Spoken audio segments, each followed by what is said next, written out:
Today we're joined by YouTube sensation Sean Evans, a 2004 Crystal Lake Central grad. He has the show Hot Ones, which is huge on YouTube, where what is it you do, Sean? You ask 10 questions and you eat 10 really hot wings with your guests? Yeah, it's the classic interview show, but a little bit of a twist. So we interview celebrities while eating increasingly spicy chicken wings over the course of the interview. And how did you develop the knack for being able to handle this stuff? Well, it was really just by necessity. I mean, growing up in Crystal Lake, it's not so much a hot sauce hotbed. It's a skill that you have to pick up over time, I guess. But my dad was always a salsa purist. So growing up watching Bears games, if you dip the chip in, you got what you got. And I remember lighting up my mouth one time and just looking at him like, can we get mild salsa? And he was like, not in my house. So it was by virtue of that sort of laissez-faire parenting that I guess I developed a tolerance for it. And then what it really was, though, is we didn't really want to make like a show where it's like, oh, I eat hot sauce and make this whole show around it. We were really an interview show first, and then what we wanted was a disruptive element, something to take our celebrity guest and knock them right out of their PR-driven flight pattern. And our solve for that was hot sauce. Yeah, so, and you've been doing this since 2015, is that right? Yeah, I think just that something like that. Yeah, I remember like looking back and seeing that, yeah, it's been a fast 4 or 5 years that have gone by. But yeah, I think the first episode was in 2015.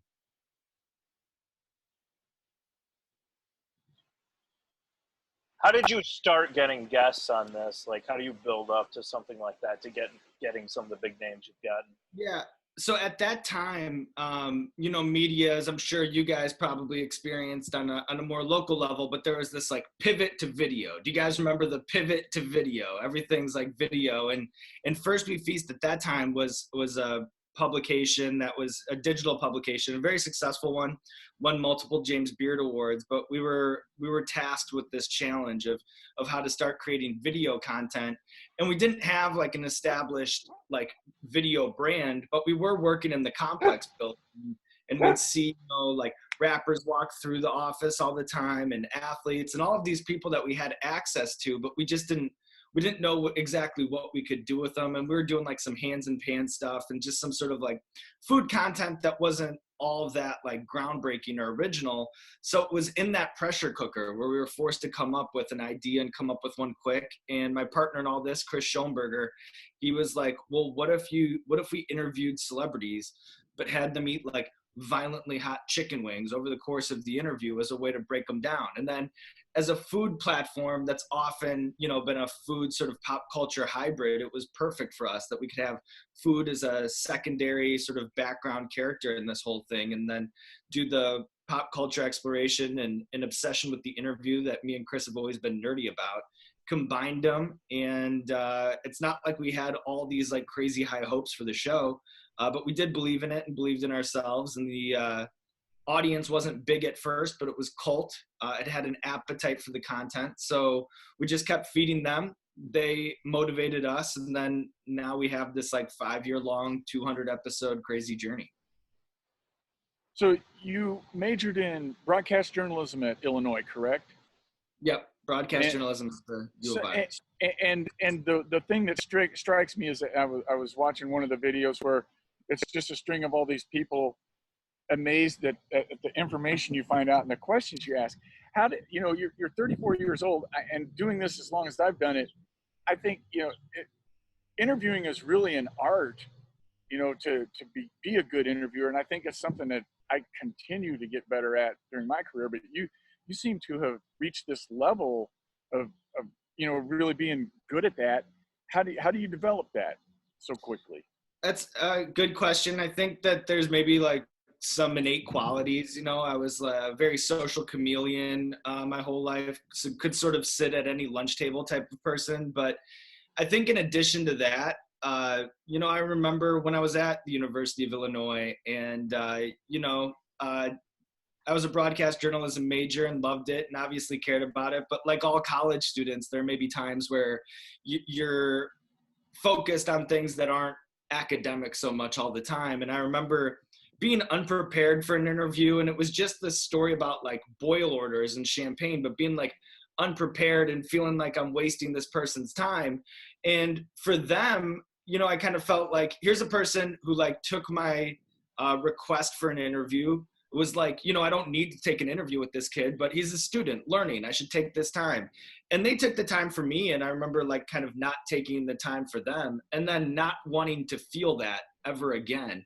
I think that that's like our responsibility is whoever we're talking to meet them halfway on the access that they're granting us. And so for me, we have such a large ask with Hot Ones, you know, like we take up a lot of your time. We ruin your day, your night, and possibly the next morning. And we're asking you to eat some of the hottest chicken wings in the history of the world. So I think that if we're not career spanning and extremely thoughtful in our run of show, I don't think that like Charlize Theron is going to eat a wing covered in Da Bomb. You know, I think like that's what makes the show work. And it really is the fans who've made that all possible, because when we first started the show, like I said before, it was a cult following, but it wasn't a big audience, but they were like ravenous and had an appetite. So in this day and age, when there's so much competition for eyeballs, we knew that to break through, we'd have to have this interesting hook, super famous people dying on hot wings, but then we'd also have to be by itself a fascinating interview show. So it was just those two things coming together. We knew that that's what it would need to be successful. It'd have to feed people on both levels. So that's what we did with the show, and that's why I was able to become successful. I try. I really do work hard. I really love and care about and obsess over the show. And if I have a waking moment, I'll spend it working on making the best interview possible, like when that thing is on the schedule. So I think it's that. Like I'm just trying really hard because it's a unique situation and a unique opportunity, and I want to make the most of it. Now, was Joe Stevenson the first person that interviewed you? You know, it's possible. Like Joe Stevenson was a big deal. Like when Joe Stevenson was around, like I said, junior year, Joe, you know you're a legend. Junior year, like Joe, you were around all the time. My dad is a newspaper guy. Every morning, the Tribune and the Northwest Herald.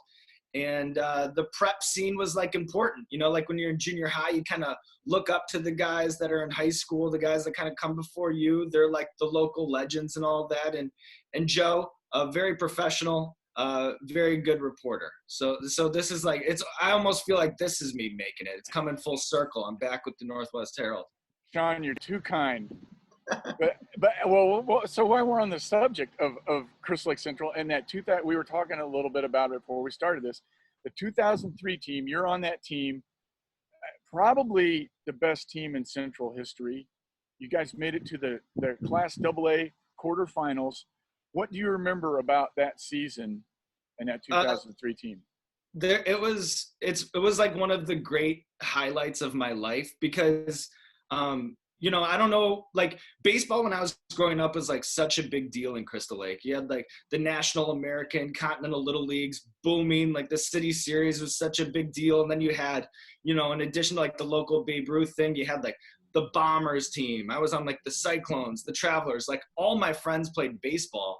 And then a lot of like my closest friends, like we came up together and like it kind of culminated in that team. Like some of my closest friends at the time were Chris Wiedelsbach, who eventually ended up pitching at Yale. Pat Minogue, who I'm still friends with to this day, ended up playing at Northern Illinois. Bobby Steinsdorfer, I live in New York City now. He's one of my neighbors. I run into him on the street. We were actually having like a great text conversation. Coach Aldridge, like outside of my family, one of the most like influential and important adult figures in my life growing up. Ted Ratliff, like there were just so many. Coach Ches I've reconnected with as well kind of recently. But I remember a couple of things about that team. First off, I knew that would be good. I've never played on a team with a guy who threw as hard as Teddy. And then you had Bobby backing him up. Adam Verassi was like one of the best fielding shortstops that I'd ever played with. And it was just this stacked team where everybody on it was awesome. And I remember we'd win close games, like we'd sneak them out, like it really was the cliche, like we'd win them in every single way. But I think it was just rare in that you had a high school team that was just built on pitching and defense. It was just such a good, solid team. two memories that I have is I actually scored the game-winning run to go to that state game. Joe, I don't remember if you saw, but in that super sectional, there was like a kid who dropped a ball in right field. Kept the game going. I remember And that. then in extra innings, I remember there was one out. I was on second base, and Quinn Ewert hit a ball through the left side of the infield. I ended up scoring on it, and that's what sent us to state. And then the other memory that I have was in that state game. It was like the same situation where it was like, I remember, I think Bobby started the game, and it was kind of a rough outing for him. And we were playing some kid that got like drafted in the 6th round by the Cubs or something. Matt Weber drafted in the 16th round by Boylan, from Boylan by the Cubs. Yes. Yeah. And I remember in that game though, we were like down big early, like 8-1 or something like that. And then we started coming back. And then in the bottom of the 7th, I was on first base, and we had bases loaded, and Quinn Ewert was up. And I remember I was the tying run, and he was the winning run in the bottom of the 7th. And he squared up this ball, and it jumped off his bat really well. So I just like started running like crazy. It was like that super sectional all over again. I'm running as fast as I can. And as I approach third base, Coach Aldridge, he puts up his hands like this, which means either like slow down, that's the third out, or like slow down, the ball's over the fence. Like it's a home run. So my back was to the play. And apparently what had happened was this left fielder like turned over this shoulder, like turned over that shoulder, and made some crazy catch against the fence to end the game. But my back was to it, and I saw Aldridge put his hands up, so I was just like forever the optimist. I take my helmet off, I launch it in the air, I just start celebrating because I think Quinn hit a walk-off grand slam to advance us in the state tournament. And I remember Pat Minogue grabbed me. He's still one of my closest friends to this day. He grabbed me and held me tight, and he just goes, "Bro, he caught it. It was sick." And I'll never forget that. Just like a very like high school moment. But that team and everything it was like one of the great memories, like one of the great rides of my life. And I was just like fortunate to be on that team. Like it's just a rare thing that happens, and it was awesome. Like it was such an experience, and I'll never forget it. Yeah, I was telling John about that earlier, that the kid turned the wrong way and he catches it with his back to home plate right up against the fence. And I'm pretty sure, Sean, that if that ball falls, Jeff Aldridge was sending Quinn home. Yeah, I know. Quinn was fast, and he was almost halfway to third by the time the play was over. It was either going to be a tie game going to extra innings, or you guys were going to win it right there. I know, and I felt it like right off the bat. Like that was just as fast as I've ever run in my life, because there was the tying run on that. But yeah, I still remember that, and Pat just going, "Dude, he caught it. It was sick." Like I'll never forget that either. Like just broken heart teenage kids, but like still kids, you know. Who are some of your favorite celebrities that you've interviewed? Who are some that stand out to you that you really had a good time with or really enjoyed? Yeah, I mean, there's like ones that like kind of check different boxes for you, and ones that I appreciate for different reasons and ways. And then what's like been like such an amazing thing about Hot Ones is kind of becomes like a clubhouse. Like once you've done it, you know, like I've seen like Seth Rogen and Nick Kroll and like Dax Shepard like talk about it in interviews after the fact. Like it kind of like is a thing in your life that is like revisited from time to time. But you know, like the Paul Rudd episode is like something that I think translates like really well on camera to what it felt like during that day. Like he really is like such a nice guy, and everything they say about Terry Crews is true. You know, Gordon Ramsay, they're just like certain episodes that have like a certain quality to them. Shia LaBeouf was one of the best sort of like in studio experiences that I had. You know, doing the kind of like recurring Tonight Show thing with Jimmy Fallon, like he's been a really awesome guy. And I could go on and on because I'm like so nerdy about the show, but you know, like when you kind of like as a genre, like a sort of thing that I like doing is like talking to other hosts, whether it's like Trevor Noah or Chelsea Handler or Seth Meyers, like sort of the host to host interview has like a unique sort of chemistry and quality to it that I enjoy as well. So who do you watch and pay attention to that's a good interviewer? Well, I'd say, you know, like there's a lot of times where like our fans, they'll kind of like bring up Nardwar, who's like on the music side, somebody who like presents these sort of gifts and catches people off guard. I think, you know, growing up, the people that I idolized included David Letterman and Howard Stern, who I think are two of the best to ever do it. I think Dave and his irreverence and the way that he sort of spun that the late show, like the late night show, in a way that I don't think has been done since or before. Howard Stern, I think, is like the best of all time. And then you know, I should like spotlight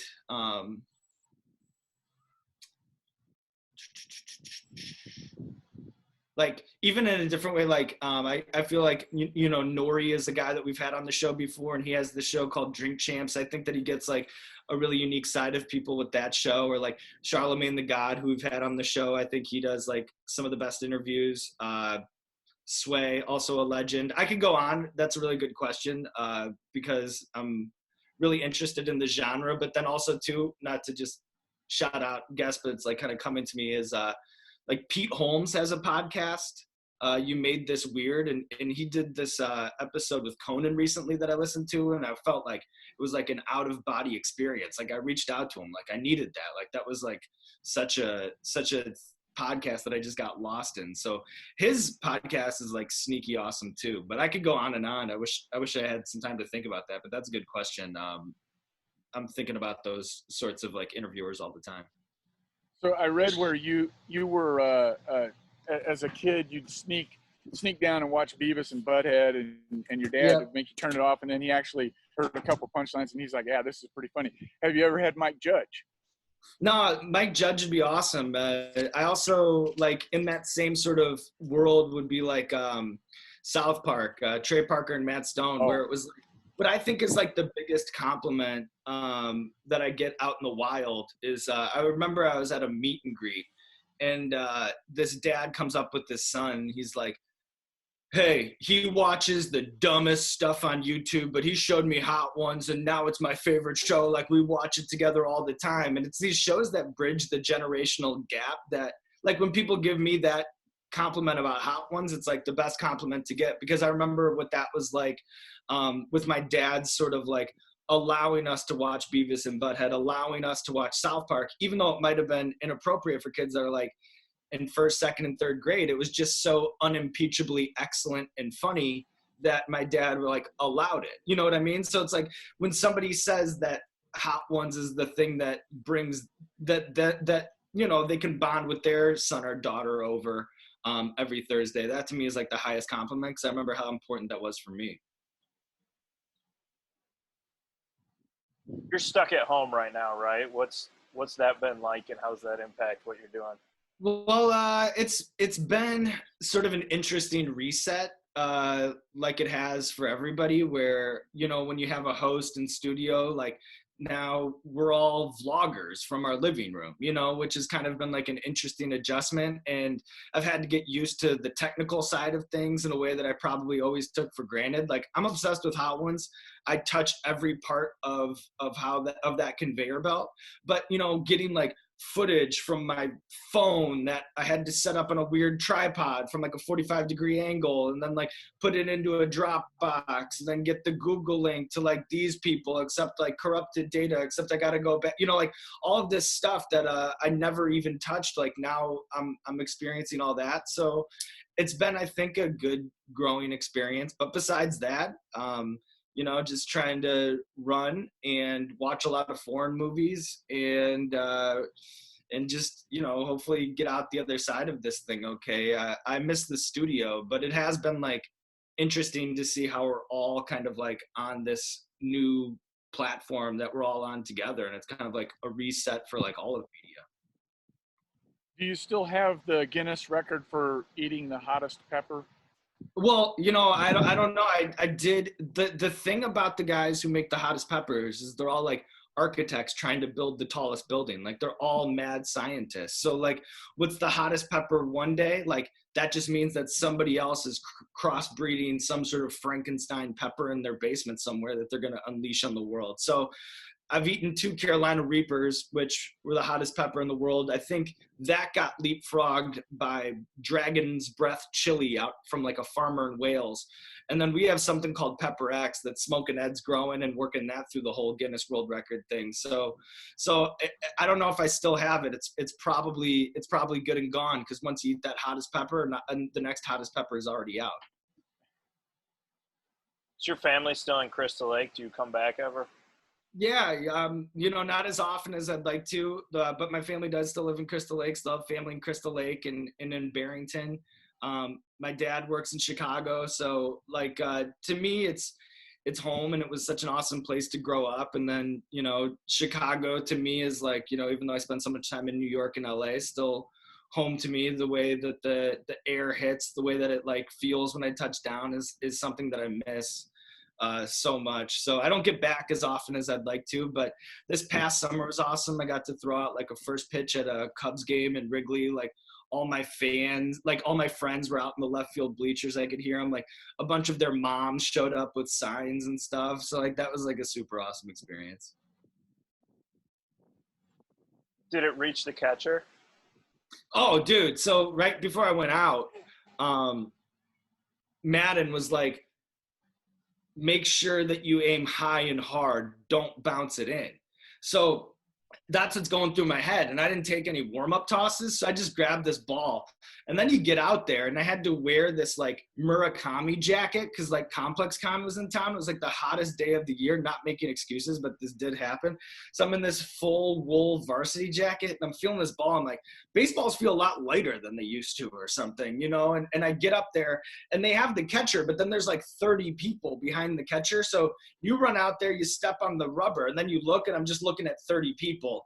And then I'm just remembering high and hard. So I just rear back, boom, airmailed it, probably drilled the backstop. I don't know, probably came in pretty hot on the gun too. So I did not bounce it in. It was just an airmail job, just Bull Durham right against the backstop. Do you still watch baseball?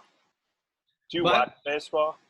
Yeah, so still like a huge White Sox fan. I'm kind of I keep thinking about this season because now it's like such the honeymoon is over, and it's been fun. Like even in hot ones, like I know Lucas Giolito is like a big hot ones fan, so it's like so excited for like this season because this seems to be like the sort of breakthrough year for the White Sox, and we've waited a really long time for that.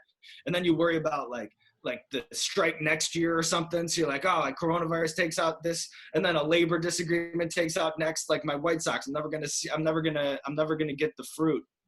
But it looks like things are starting to turn around, and maybe we'll get baseball this season. I feel really bad, talking about the varsity team. Imagine, Joe, being a senior, and this was supposed to be your season. It gets completely wiped out. I really feel for those kids. Yeah, I hear you.